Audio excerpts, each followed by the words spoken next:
Hi guys, welcome back to our YouTube channel. ഇന്ന് ഞാൻ വന്നിട്ടുള്ളത് ഒരു വ്യത്യസ്ത വീഡിയോ ആയിട്ടാണ്. ഞാനിന്നിവിടെ പരിചയപ്പെടുത്താൻ പോകുന്നത് എൻ്റെ അമ്മാവന്മാരായ ഹബീബിനെയും അക്ബറിനെയും ആണ്. രണ്ട് പേരും കോളേജ് പ്രൊഫസേഴ്സാണ്. ഒരാൾ ഫറൂഖ് കോളേജിലും മറ്റേ ആൾ മലപ്പുറം കോളേജിലുമാണ് വർക്ക് ചെയ്യുന്നത്.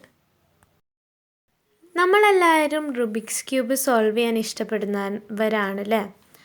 അപ്പം ഇവിടെ കാണുന്ന റുബിക്സ് ക്യൂബ് കുറച്ച് വ്യത്യസ്തമാണ്. ഇത് കാഴ്ചയില്ലാത്തവർക്ക് സോൾവ് ചെയ്യാൻ പറ്റിയൊരു റുബിക്സ് ക്യൂബാണ്. ഇതിൻ്റെ മുകളിൽ പലതരം ബീഡ്സും ബട്ടൺസും ഒട്ടിച്ചിട്ടുണ്ട്. കാഴ്ചയില്ലാത്തവർക്ക് വേണ്ടി കസ്റ്റമൈസ് ചെയ്തൊരു റുബിക്സ് ക്യൂബാണ് ഇത്.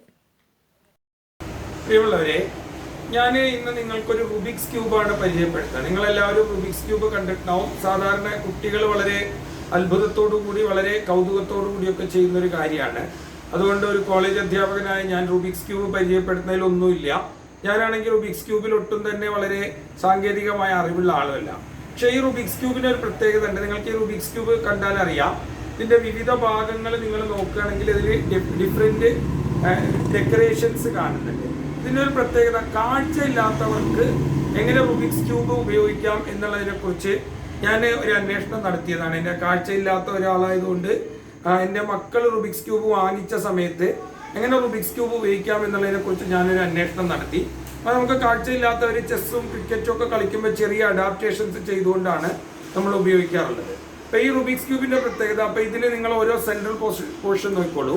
ഇത് യെല്ലോ ആണ്. ഇവിടെ ഞാൻ ഒന്നും ഒട്ടിച്ചിട്ടില്ല.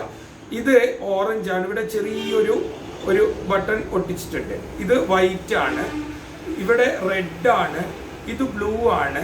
ഇത് ഗ്രീൻ ആണ്. അപ്പൊ ഇങ്ങനെ ഓരോന്നിനും ഇപ്പൊ ഇവിടെ തൊട്ടാൽ ഇത് ഓറഞ്ച്, ഇത് ഓറഞ്ച്, ഇത് വൈറ്റ്, ഇത് യെല്ലോ, ഇത് യെല്ലോ, ഇത് ഗ്രീന്, ഇത് ഓറഞ്ച്, ഇത് വൈറ്റ്, ഇങ്ങനെ ബ്ലൂ. ഇതാ ഇത് ബ്ലൂ. ഇവിടെ ഒരു സ്ഥലത്ത് ഇതാ 3 ബ്ലൂ അടുപ്പിച്ച് വന്നിട്ടുണ്ട്. അപ്പൊ ഇനി നമുക്കിത് കാഴ്ചയില്ലാത്ത ഞങ്ങൾ ഇതിങ്ങനെ തൊട്ടിട്ട് എങ്ങനെയാണ് ശരിയാക്കുക എന്നുള്ളതാണ് നോക്കേണ്ടത്. അപ്പൊ ഇതിന് നമ്മൾ എന്താ പറയുക, ഇപ്പോ ഇതാ ഇവിടെ 3 യെല്ലോ ഉണ്ട്. ഇവിടെ ഒരു റെഡ്, ഒരു വൈറ്റ്, ഒരു ബ്ലൂ. ഇവിടെ ഒരു ഓറഞ്ച്, ഒരു ഗ്രീൻ. അപ്പൊ നമ്മൾ ഇതാ ഇപ്പോ ഇങ്ങോട്ട് തിരിച്ചു. ഇപ്പൊ ഇവിടെ 3 യെല്ലോ, ഇവിടെ 3 യെല്ലോ, ഇവിടെ 3 യെല്ലോ. അപ്പൊ ഇത് ഇങ്ങനെ തിരിച്ചു. ഇപ്പൊ തിരിച്ചപ്പോ യെല്ലോ സൈഡ് ഫുള്ളാക്കി. ഇതിന്റെ അപ്പുറത്തേക്കുള്ള റുബിക്സ് ക്യൂബിന്റെ ജ്ഞാനം എനിക്കില്ല.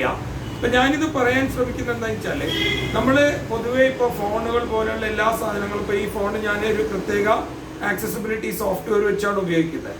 സാധാരണ നിങ്ങൾ മാർക്കറ്റിൽ ലഭ്യമാക്കുന്ന റുബിക്സ് ക്യൂബില് ചെറിയൊരു ഡിസൈൻ പാറ്റേൺ തൊട്ടാൽ നമുക്ക് ഡിഫറൻസ് ചെയ്യാൻ പറ്റുന്ന ചെറിയൊരു ഐഡന്റിഫിക്കേഷൻ കൊടുത്താൽ റുബിക്സ് ക്യൂബ് കാഴ്ചയില്ലാത്തവർക്ക് നന്നായിട്ട് ഉപയോഗിക്കാൻ പറ്റും. ഇതിപ്പോ ഞാൻ ഇത്രയും സാധനങ്ങൾ ബട്ടൺ ഹൗസിൽ നിന്ന് വാങ്ങി ഒട്ടിച്ച് എൻ്റെ വൈഫ് സ്ട്രക്ചർ ചെയ്ത് തന്നാണ്. സത്യത്തിൽ ഇത് വേണ്ട. ഈ സ്ക്വയർ ഒന്ന് പ്ലെയിൻ ആയിട്ട് വെച്ചിട്ട് ബാക്കിന്റെ മുകളിൽ ഒരു ചെറിയ പ്ലാസ്റ്റിക്കിന്റെ ഡോട്ട് അതിന്റെ മോൾഡിൽ ഇതാക്കിയിട്ടോ അല്ലെങ്കിൽ ഒരു സ്ക്വയറോ റൗണ്ടോ ഇങ്ങനെയൊക്കെ ചെയ്തിട്ടുണ്ടെങ്കിൽ നമുക്കിത് ഉപയോഗിക്കാൻ പറ്റും. ഇപ്പൊ ഭാവിയിൽ റുബിക്സ് ക്യൂബ് ചെയ്യുന്ന ആളുകൾ എങ്ങനെ ഇത് കാഴ്ചയില്ലാത്തവർക്ക് കാണുന്നതിനൊപ്പം തന്നെ ടച്ച് വഴി കാഴ്ചയില്ലാത്തവർക്ക് എങ്ങനെ കാര്യങ്ങൾ തിരിച്ചറിയാം എന്നുള്ളതിന്റെ ഒരു അന്വേഷണമാണ് നടത്തേണ്ടത്. നമ്മൾ ഏത് കാര്യങ്ങൾ നിങ്ങൾ മുഖ്യധാരയിൽ ആളുകൾക്കായിട്ട് നിർമ്മിക്കുമ്പോഴും അത് മുഖ്യധാരയിൽ ഉപയോഗിക്കാൻ പറ്റാത്ത ആളുകൾക്ക് കൂടി എങ്ങനെ പ്രയോജനപ്പെടുത്താം എന്നുള്ള ഒരു അന്വേഷണവും കൂടി നമ്മൾ അതിൽ നടത്തുന്നത് കൂടുതൽ ജനങ്ങൾക്ക് അത് ആസ്വദിക്കുന്നതിനും അത് അറിയുന്നതിനും അത് ഉപയോഗപ്പെടുത്തുന്നതിനുള്ള സാധ്യത ഉണ്ടാക്കും എന്ന് പറഞ്ഞുകൊണ്ട് എൻ്റെ ഈ വീഡിയോ ഞാനിവിടെ അവസാനിപ്പിക്കുകയാണ്. We love you guys so much and we'll see you in our next video.